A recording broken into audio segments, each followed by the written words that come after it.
Technology Business Incubator Project, Central University of Hyderabad. Sir holds a master's degree and a gold medalist in PhD in Business Management and has over 2.5 decades of professional experience spanning academics, research, industry and business consulting in the areas of general management, corporate strategy, banking infrastructure and service sector management. Thank you, sir, for I welcome to guest of honor, Dr. B. Usha Kiran, ma'am, is a professor of commerce at Asst. Ma'am, it is my privilege to speak to you.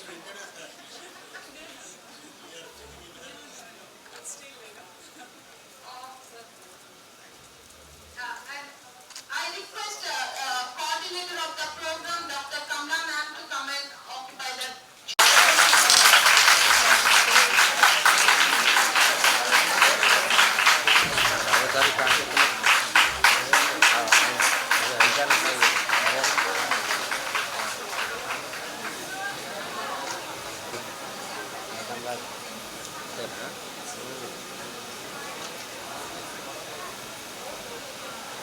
Now I hand over the session to our principal ma'am, Dr. Padmavati garu.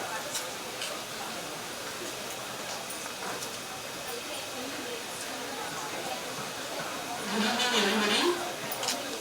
I'm so happy to share with you all that the 2 days sessions were very, very fruitful and we have reached this valedictory.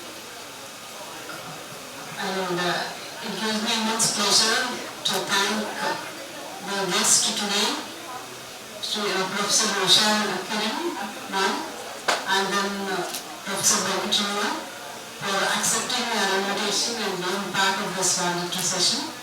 Now I request the coordinator for this program to give a brief about the program that has took place in the last 2 days. Kamala.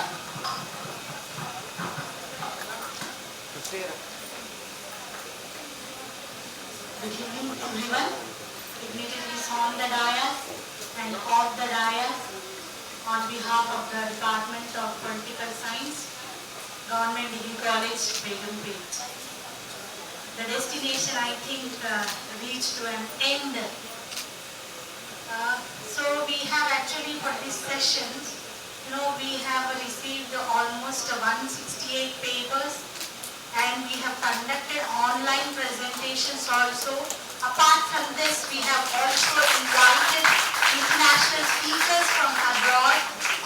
Yes, of course, there were some technical problems yesterday, but today I think it was successful in reaching our destination. Thank you. Thank you. Thank you. Now I request Professor Usha Kiran ma'am to please speak on this occasion.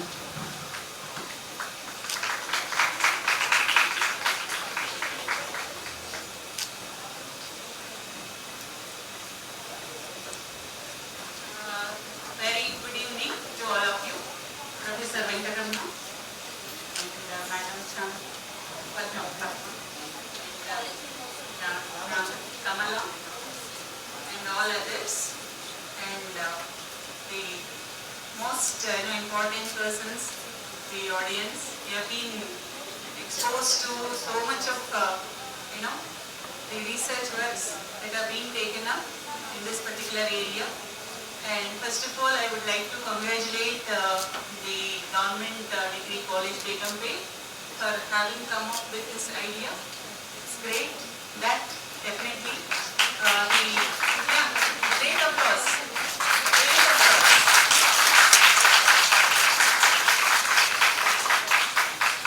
And yesterday morning I was here and I was just wondering, this Begumpet Women's College, doing this kind of arrangements and all.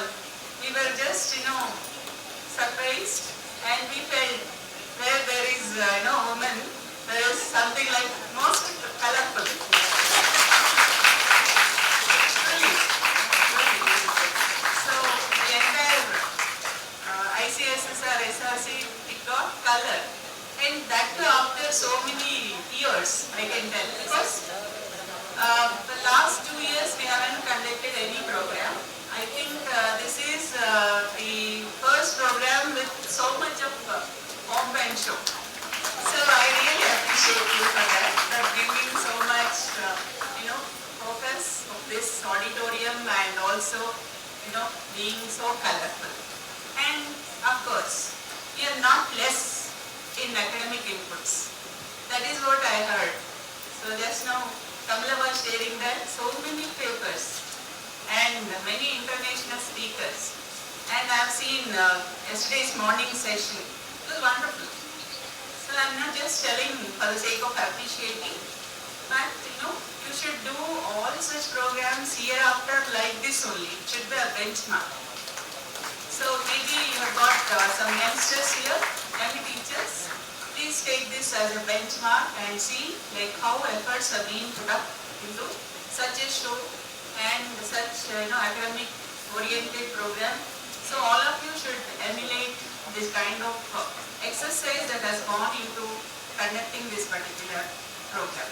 And coming to the post-COVID, the higher education, mostly all the sessions they might have focused on various dimensions, and to my mind, whatever I feel I experienced, I would like to share.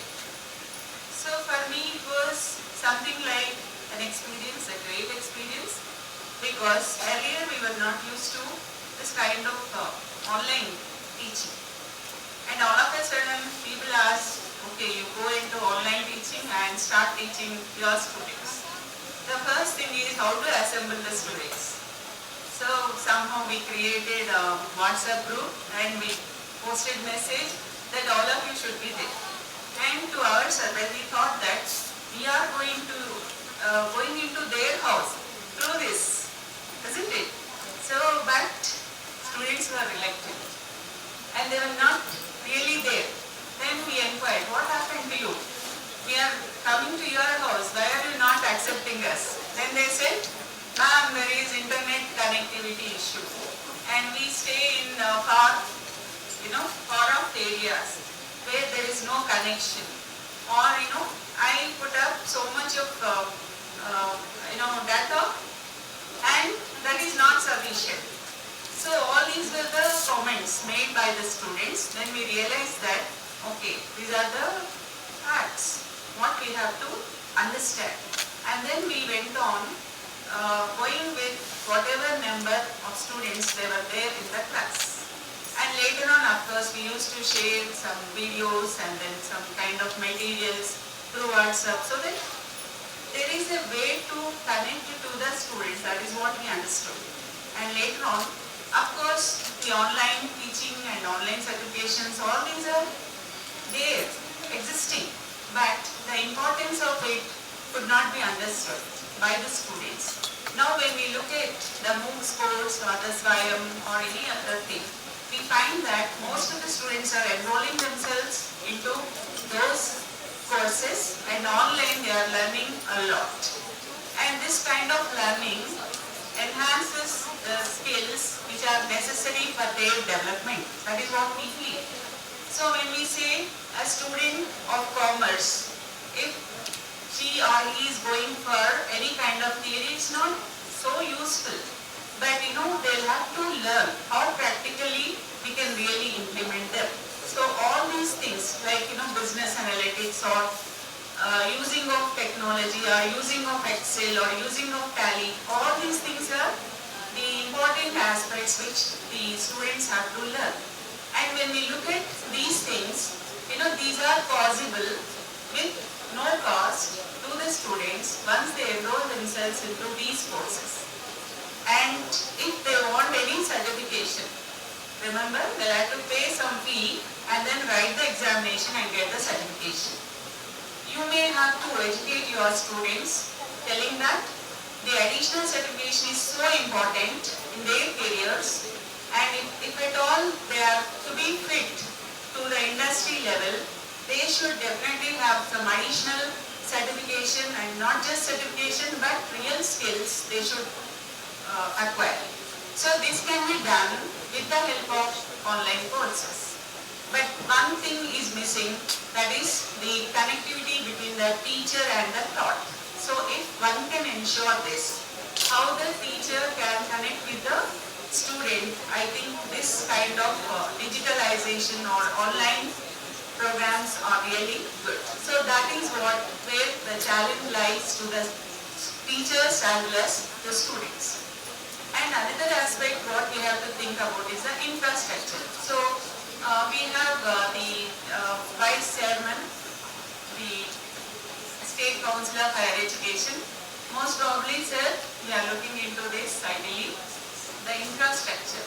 So the infrastructure at various colleges, you'll have to see that there is development in the infrastructure, and also in the wake of this digitalization and online education, please ensure that each and every college gets adequate connectivity, a dedicated line, and also a dedicated platform, so that all the teachers can really route their lessons through that dedicated platform. That is what I always look at the authorities to look into.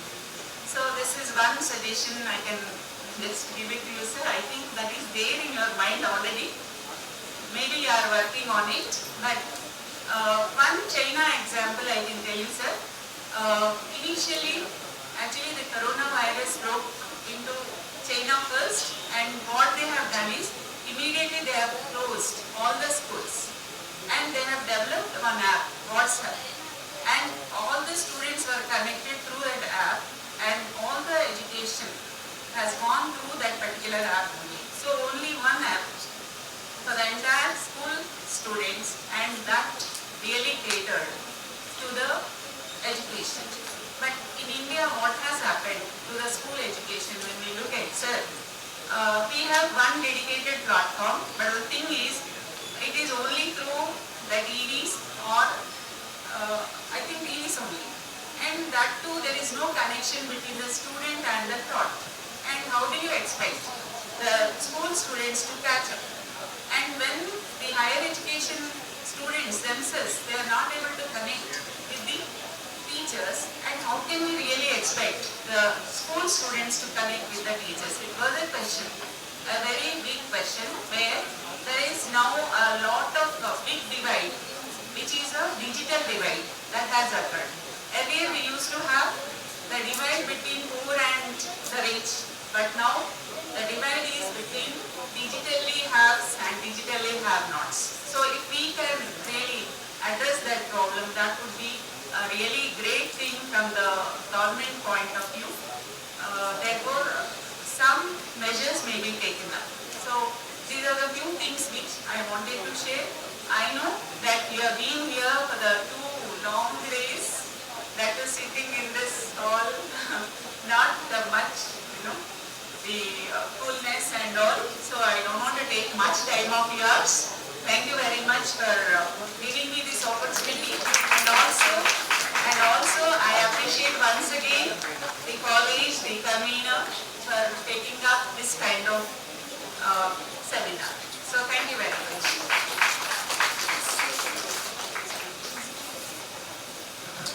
Thank you so much, Professor Usha, for those valuable inputs you have given with regard to the new divide, as we all see, between those having access to internet and not having access to data. Sir, this 2 days seminar, we have participants not only from Telangana, outside Telangana, across the country and also across the globe. This is the first time we have conducted this blended mode workshop, conference. We have participants listening to the sessions online. We had paper presenters online, and we had speakers, guest invitees online. At the same time, we were also having invited talks offline, paper presentation offline, and then participation also offline. Here we have participants mostly coming from teaching community, lecturers, this being a multidisciplinary subject. We have teachers from almost all the subjects. and we have research scholars participating in this, and we also have so many undergraduate students participating in this international conference. With this being first time we are conducting in this blended mode, we really had a lot of challenge in front of us to getting the connectivity made and then trying making available for physical participants also the best of the sessions that we had who were presenting online. I would like to really thank my technical team here. We had computer science department and then supported by physics lecturer Sundarmurthy and then Rajan, SKC coordinator and Sandeep. All these three without not a single break for 2 days they were here, and some of my colleagues even they also did not even break for lunch because that's the challenge we had. Because it is blended mode, online people, the time we have given them, they will join. They won't understand the physical mode that it got delayed and then they will have to wait. So this was really, it taught us a lesson also, the importance of keeping on time. Not, if we say 10 minutes for somebody, we were, forcing them, sending chips for every 1 minute after 7th minute. So that was the real challenge we had. And finally, it was very, very fruitful. We have so many takeaways from this session, especially the last one. The speaker was he was speaking about advantages of physical mode. So he said that why you had to build so much of infrastructure, if at all, online was effective. He started his session with that. So with these few inputs, sir, now I request today's guest for this valedictory function, Professor Venkataraman Karuna, to please give his valedictory address. I am reminded of my student days as well as days as an early faculty member at the university, Usmania University. I taught here between 92 to 99 at the Business Management Department. One of my first seminar I did was in ICSSR, and I still remember the room because when I entered, the driver was telling, "Sir, Upatan," I said, "I know this very well, like the back of my palm." Okay, so Usmania is no new thing to me. I have worked here, I have studied here, I have done my doctorate. But as things would have it, many years back I went back to University of Hyderabad. And from there my journey began as a professor, as a dean, as an executive council member, then as a board of directors of 2 large board banks. Then in 2017, the government of Telangana invited me to join as the vice chairperson of the State Council of Higher Education, primarily to bring in a new lease of thinking. Both me and Professor Limbadri joined, and we were trying to bring in some kind of a new thought process into the stream of higher education in general, and of course in management of higher education in particular. Having said that, I think the theme was very important when Professor Dr. Padmavati and all our team approached us immediately. In fact, I should not say we are only a small part of this conference by way of small financial support to the conference, like we do to many other institutions. In fact, I was just reading yesterday our annual report, and I realized almost 75 to 80 lakhs we have given us financial support, and it might go to 1 crore next year. I am not making a promise, but the fact is that today the biggest hurdle for organizing conference is not finance. Can somebody tell me what it is? Participation, fine. Enthusiasm, management, involvement, dedication, which I find in your team here. So let us put our hands together. In fact, for us, participation in these conferences did not stop, both before pandemic, between pandemic and after pandemic. Even during pandemic we were working full blast, full stream, but it helped us to streamline our activities. I will talk about the broad themes which most of you must have thought. I talked already.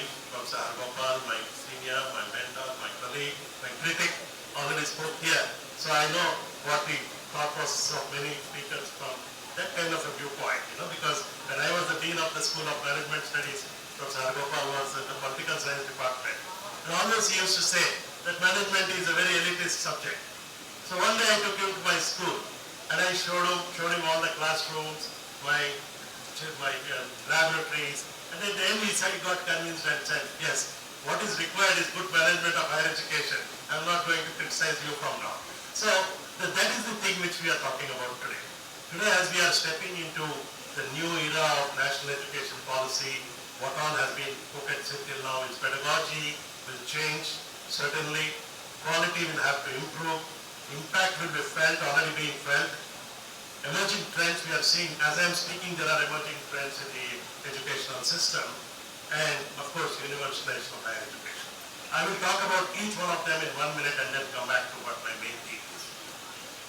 Today morning we had Secretary DST. In fact, why I was delayed was that we had a meeting with all the vice chancellors in the city, where the Secretary of the Department of Science and Technology, was himself Osmanian, we had a long meeting, and just till now, the issue is not about funding. Again, I am saying, even the Secretary DST was saying, it is about having passionate people to conduct research. So I will not talk about pedagogy. Many years back, I had a professor, I had my own teaching. I was very fortunate to go to a good school, good teachers, probably good encouragement, good guide, so that, today I am standing before you. The pedagogy was, in the sense, the mode of delivery was single, monologue, no dialogue. 180 minutes my professor would teach. I should listen to him or her attentively. But now if you look at it, the average time span you can hold a child's attention, student's attention, or what do you call the timing? It's come down from 1.5 hours, 1 hour to 40 minutes. Somebody is saying hardly 12 minutes.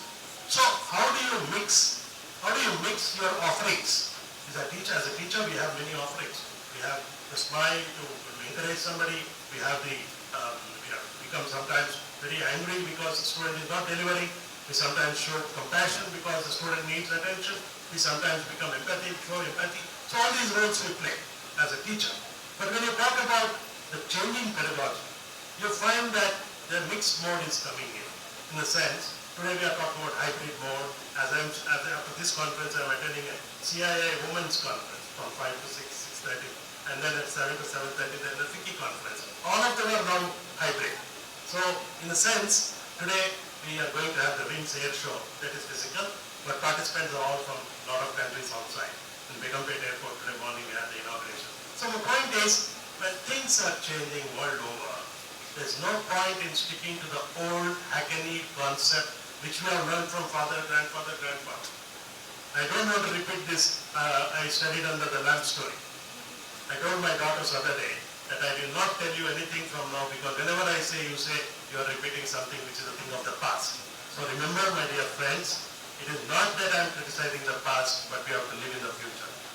The youngsters of today are much more smarter, much more keener, much more technologically savvy, much more indisciplined than we were, but much more amenable because of the available things to them. I never had a computer till I did my PhD, and then I had to go to different computer centers to compile and collate my analysis.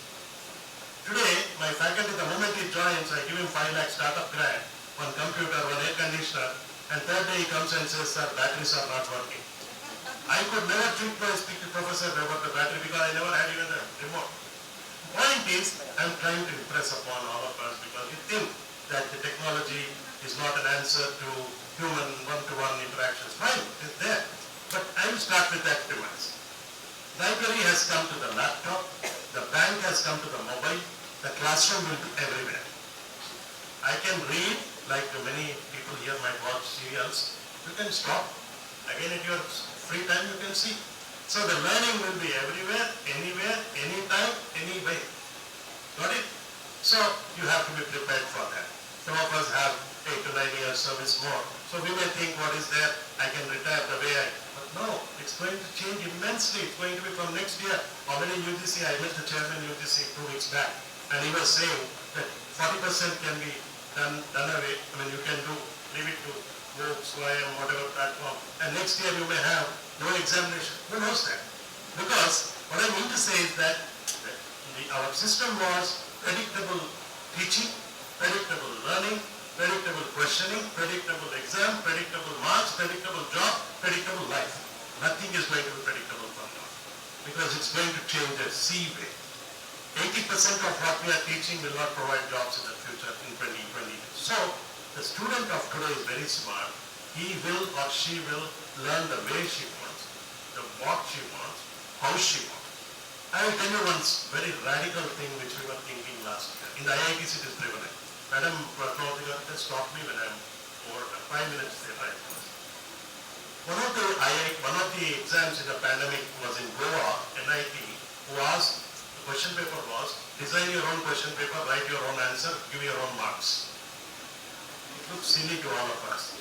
But what the teacher felt, in a pandemic, let me see what they have learned, how they have learned, let them rate, and then he put some kind of a, and then today, did anybody talk about our parents were supervising, looking at us, testing us? Today you have examinations conducted anywhere in the world. What is this called? Technology which can proctoral exam. Proctored examination. Proctored examination. I was a proctor once for a student. He came to India and he wanted to write an exam. So the dean from the Massachusetts Institute asked me, will you be a proctor? I said, I can be a proctor for 1 year. I just sat. So that was a physical proctor. Today you have a digital proctor. An exam will be looked at from the US, marks will be given, the rating will be done, your visa will come automatically, your admission will happen, and your job will come automatically. So if this is the pace of things you are doing, a country like Estonia, it's near Europe, it's one of the favorite countries which our IT minister, Dr.K.Kamala, talks about. Estonia, nobody goes to an office, a government office. Birth certificate is online, schooling, admission is online, job is online, so it's a small country. So my point is pedagogy will change. Quality, we all are fancy, we all take a fancy towards saying quality. What are the norms for quality? What are the parameters to check quality? Quality begins at home. Like somebody said, charity begins at home. If we don't have a quality classroom, what Professor Ishakiran said, if we don't have a proper washroom, if we don't have a proper blackboard or whatever it is, never we can deliver quality. In fact, in Manavuru Manabadi, this Honorable Chief Minister launched, I was part of that program. We went and checked what are the things to be given in schools, washrooms to be provided. Quality has to start from the classroom. Once you imbibe quality, the girl or boy will start thinking quality. Otherwise, you cannot preach quality without giving the quality inputs. Quality in teaching, quality in delivering, quality in sitting, quality in observing. So I am very glad Professor Ishakiran is giving support to all of our initiatives. He is also working on a Telangana Wales curriculum project. He is the director of that project. In fact, in May we are going to Wales. The point is, quality will come when each one of us think if quality is a must and quality is a day-to-day lesson. There is something called, in Japanese, it is called continuous improvement, Kaizen. The Japanese call it Kaizen. That means continuous improvement. Next I will come to impact of COVID-19. Today, in the meeting we were talking about where is COVID-19 gone? It has not gone, it may be somewhere, it may be here. But the point is, the impact is there. What is the impact? Students have become probably, never the students had a choice or a voice, but today they have a choice and a voice. What the COVID has brought in is a choice and a voice. They can learn anywhere, they can learn anytime, they can learn anywhere. Okay? So, when we talk about COVID-19, it has definitely brought in changes which we never thought. I never thought I could conduct PhD Viva on a monthly basis. I do 4 to 5 Vivas. But on last 2 years, I did all of them online. Interviews, online. Seminars, online. But now, of course, it is opening up. So, when things are possible and when they're just nearing, again we have a set of doubts arising amongst people. Will bandwidth be there? Will it be long-lasting? Impact of this. I have seen some of the finest theses in the pandemic. Finest Viva which I could do was online. Because I was focused, the boy was focused, it was getting recorded more than anything. I have to be very focused. I do interviews and sometimes I don't allow them to record because some of the interview conversations are very private to the board.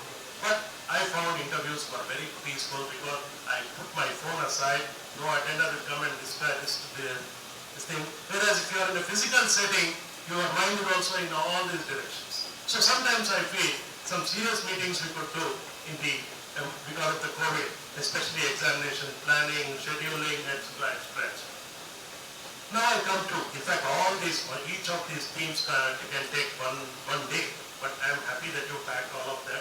I am really congratulated for getting those 200 papers, because again, as I said, organizing the conference is not difficult, but getting papers, participation, that to involve. I never saw a valedictory program so full, to be very frank.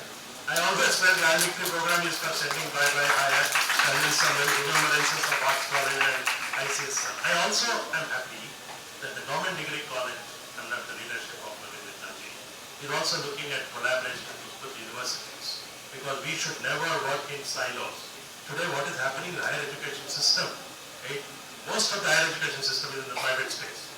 And in the private space they don't work with the government space or the universities.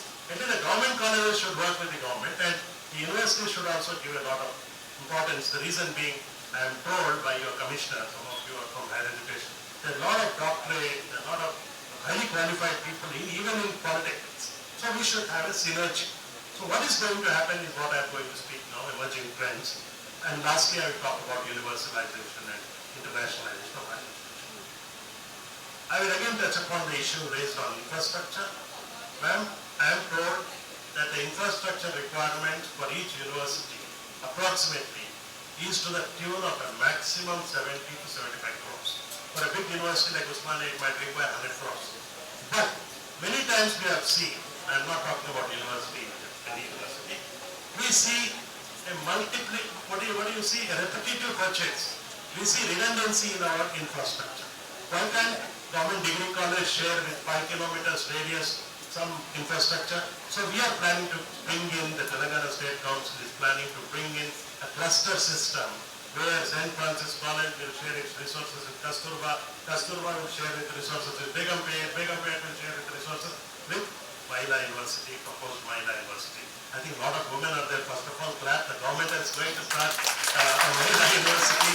And when we were asked by the government what should be the university should be, we said it should be a world-class university which can work beyond the region and the globe.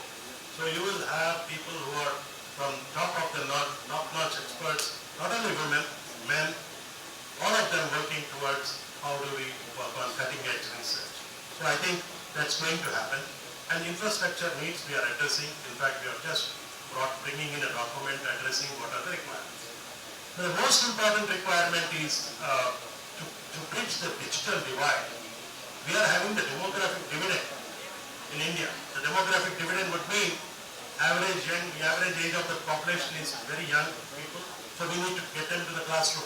Telangana has got the highest GER, 36.3 when compared to 25 average. But we cannot relax, because Tamil Nadu is also equally high. And eventually, if we don't take our students to 50% GER, what will happen is we will not have students going to higher education. Another statistics, 66% of girl students are enrolled in universities now, which is a welcome sign. But I want to tell you one thing. We have not planned for the girl education. That is why today there are less girls hostels than boys hostels.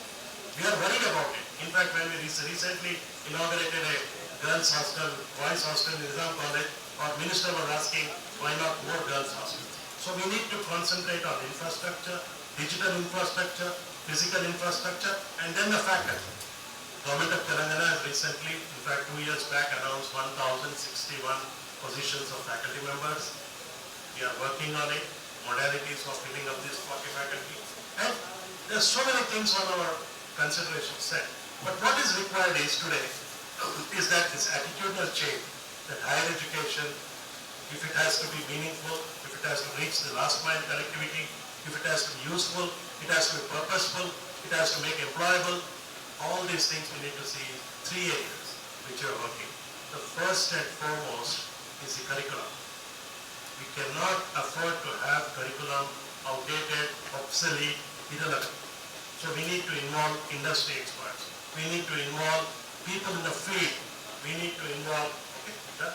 Right, 1 minute. If you have 3 minutes, I talk 1 minute.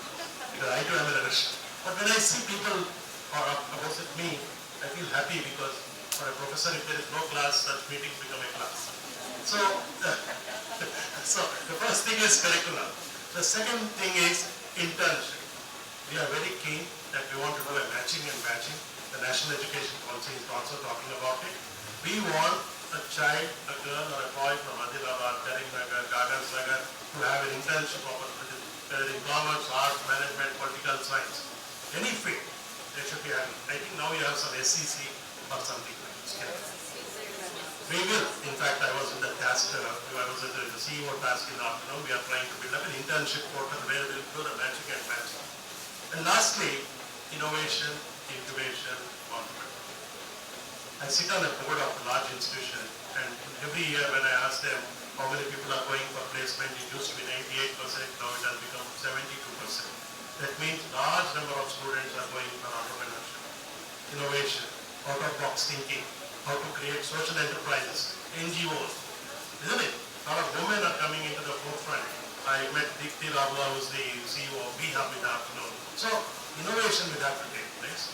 So at every university we would like to start an incubator, which will be a technology incubator, not only technology, it will have a plug and play facility for people to try, reach out to new markets and new ideas. I think I have done my little bit of whatever I wanted to say. But I can definitely tell you this seminar must have been a great success given the rapt attention with which you all are there. And my particular advice to the young people sitting at the back is that you need to, especially researchers, if you do a lot of hard work now, along with legwork, network, teamwork, hard work, right? So you need to do a lot of these things. I am sure you'll come out. Teaching is a very attractive thing, provided you are passionate about doing it. And a lot of opportunities are going to come, not only in Telangana, beyond. And lastly, I must say, the belongingness to one's institution should come from everyone, right from the attendant to the principal. And I see this in state universities. And I'm very happy that in spite of low funding, because I worked in a central university, I worked in a state university, I worked in a private sector, and now I'm working in the government. So I've seen all the different colors of the careers. I think state universities deserve a lot of funding, which we are trying our level best, and we will pump in more money into research. We're going to create research grants, outstanding teacher fellowships, scholars and residents, joint research projects, and lastly, I forgot, we will get some of the world's best universities to Hyderabad shortly. We're going to announce some partnerships, and thank you for thinking of me, and then I hope I could speak what we are trying to do. Thank you very much.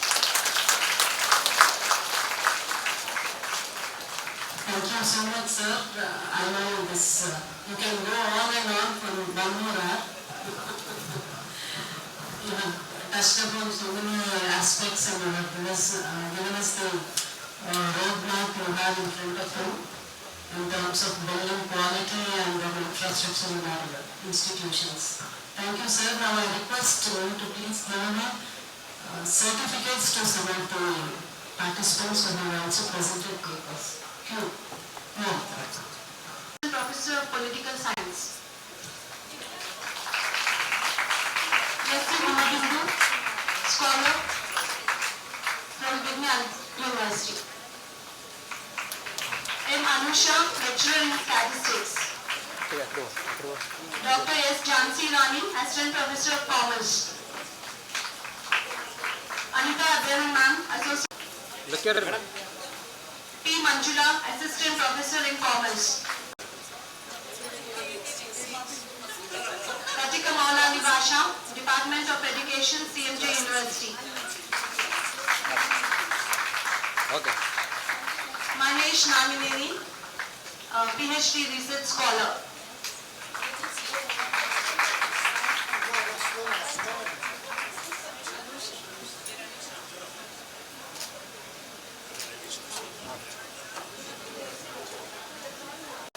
Look here, madam. Okay. 1 second. Okay. And she was very desperate to present the paper. Okay.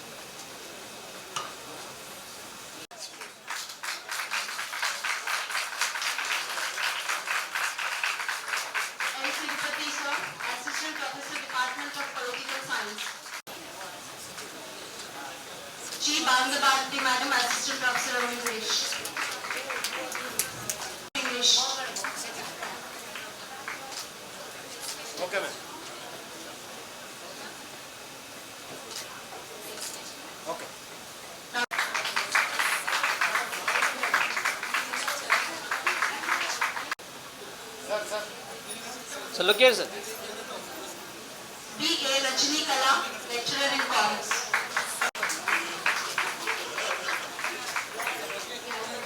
Okay, okay. Other participants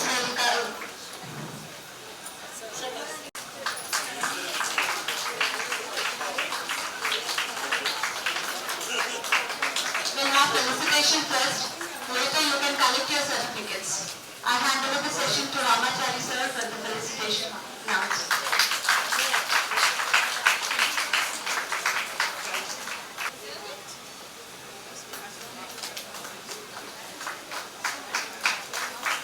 Padmavati ma'am felicitated Professor Usha ma'am. Let me just say, I think in the history of ICS, sir, you are the first woman director. I mean, no? But anyway, I'm happy. Women are making the glass city, and they should make most of it. Thank you, Usha ma'am, for felicitating to convener of the program, Dr.K.Kamala ma'am.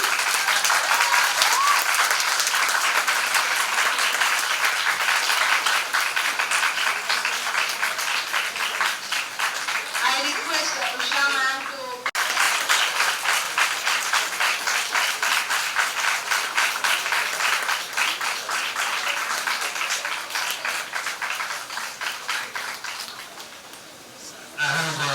I had the interaction with Dr. Padmavati.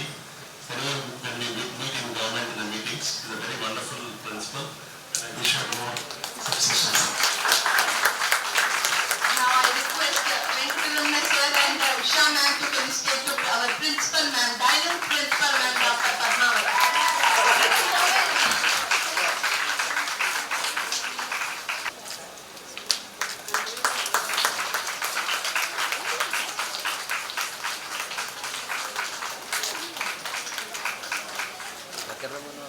I know all of you have been vexed up, but I have to propose a vote of thanks. Please kindly bear for 5 minutes. That's it. Okay? Alright. I'm very thankful to the sponsors, ICSSR New Delhi, then GSCHE and NAC for their support to this conference, and special thanks to Professor Limbadri sir, who came to our conference in spite of his busy schedule. Really, sir has motivated us very, he was the person every time, encourages us to, conduct this type of conferences. So, really a big idol for motivation. Then, I am very thankful to our teachers, Professor Ravinder sir. In spite of his busy schedule in open meet, he has, given us time. And we are also very thankful to our Honorable Commissioner, Naveen Mittal sir, who has accepted our invitation within a short span of time, and also, for releasing our conference software. I'm very thankful to Professor Tirupati Rao, who addressed about the quality of the teacher and commitment of the teacher. And I'm also thankful to Professor Chandyala Thilak, who came to our conference for addressing keynote address on new dimensions in higher education in the post-COVID-19 global perspective. I'm also thankful to the chairpersons who have chaired all the 5 technical sessions. Thankful to all the participants who have presented their papers online and offline. And I'm even thankful to our staff, teaching and non-teaching staff, for their meticulous efforts in this program. I'm very thankful to NCC and NSS students of our college. I'm thankful to technical assistance which has been provided by Dr. Sundaramurthy sir and his team. And on the other side, Dr. Annie Sharon ma'am, who who is taking care of the other sessions.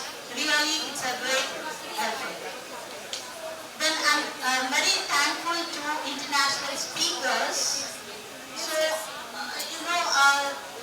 I can say that if possible, in the future, even I'm preparing to invite to our country those international speakers, Professor Willing Hems, Professor Kai Ming Cheng, and Professor Nicholas Tampio from USA.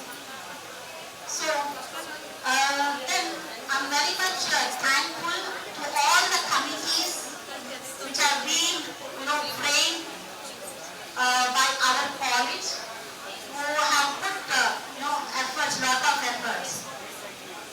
And for organizing this conference, since last 15 days, there is no sleep at all for me. Today, by seeing this atmosphere, you are staying till 5:30, because it was 5:30 also. So I'm very happy. Today I think I can sleep, I can have a proper sleep. Thank you so